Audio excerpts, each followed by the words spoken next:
Hi folks, nice sunny day today for a change in the UK, so I thought I'd bring you a look at a fairly new jacket I bought recently, and this is from the Austrian Army. It's an M75 field jacket,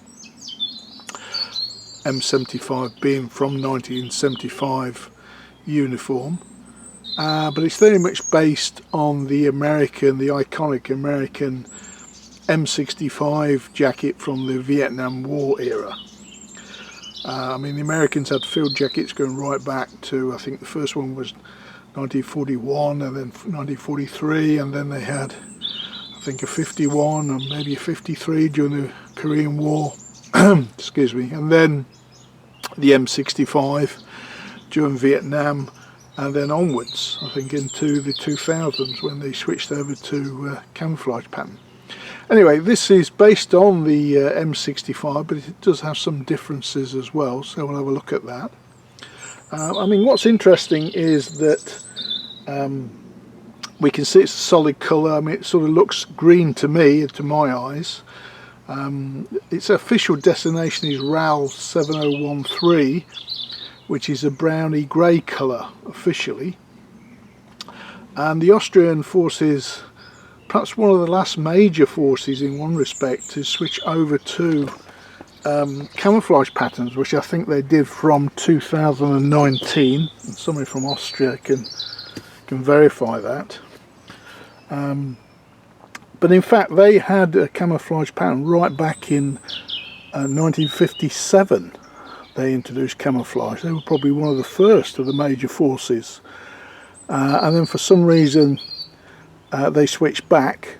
I'm not quite sure when, but I think this is then part of the M75 uniform pattern, where they have got this solid colour.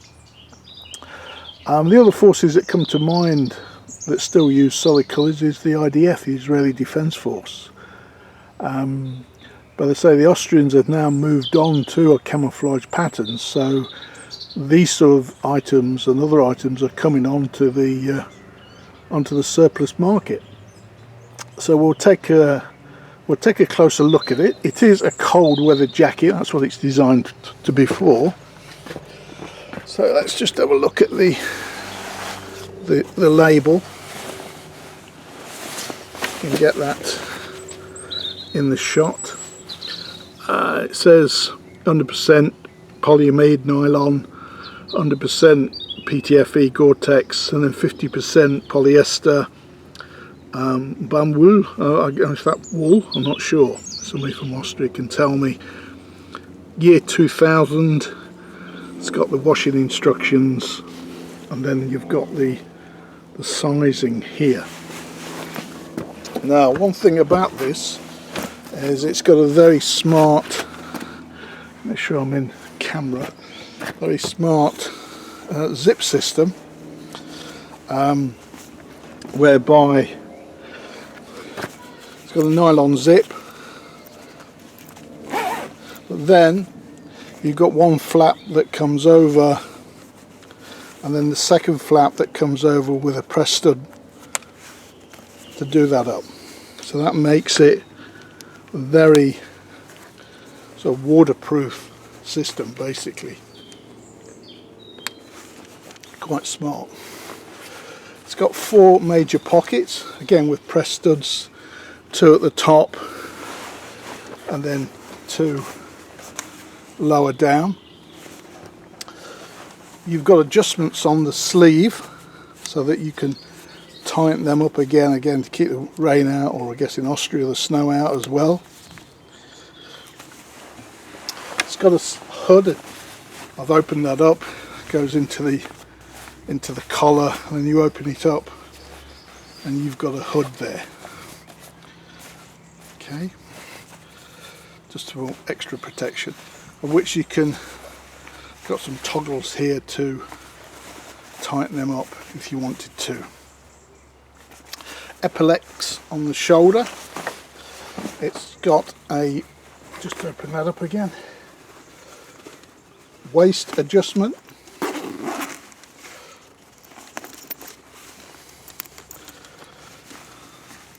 There, So you've got toggles on the waist to tighten that up. It's got a Velcro patch here, obviously for a name patch.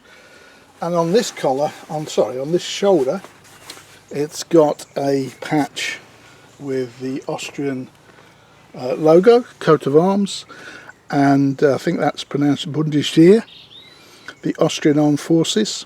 And I think that was added in the early 90s when they were on peacekeeping duties, just to differentiate them from other forces. So all in all, quite a stylish piece of kit, I think, a very practical piece of kit. Again, combined with other items, probably keep you very warm. I've used it a couple of times, not really used it in the wet yet, and now we're coming into the summer. Hopefully I won't need to use it for quite a while. It's also got two internal pockets with zips on. Quite a nice idea again. So you want to keep something weatherproof, you've got a couple of zips there. And you can see the finish at the bottom of the jacket, Gore-Tex, I guess. So the Austrian field jacket M75, part of their M75 uniform system. I guess if you want one, now's the time to get one, because as I say, they've moved on to the camouflage system, so these will, once they're gone, I guess. I think I paid, I need to double check, but I think I paid around 35 sterling for this. Again, with the collar, once you've tightened that up, you can press stud that across to really have a close fitting around your neck there. Yeah, so a very practical piece of kit. One thing that's different from the American M65 jacket is they had a separate lining you could put in on button system. This doesn't have that. This is obviously designed for a layer system where you could put other warm clothing underneath this. So yeah, quite a smart piece of kit with the patch on the shoulder there. Okay folks, hope you found that of interest. Birds are singing today, the sun's out, King Charles has had the coronation, everything's going well. Alright, take care for now. Bye for now. Take care out there.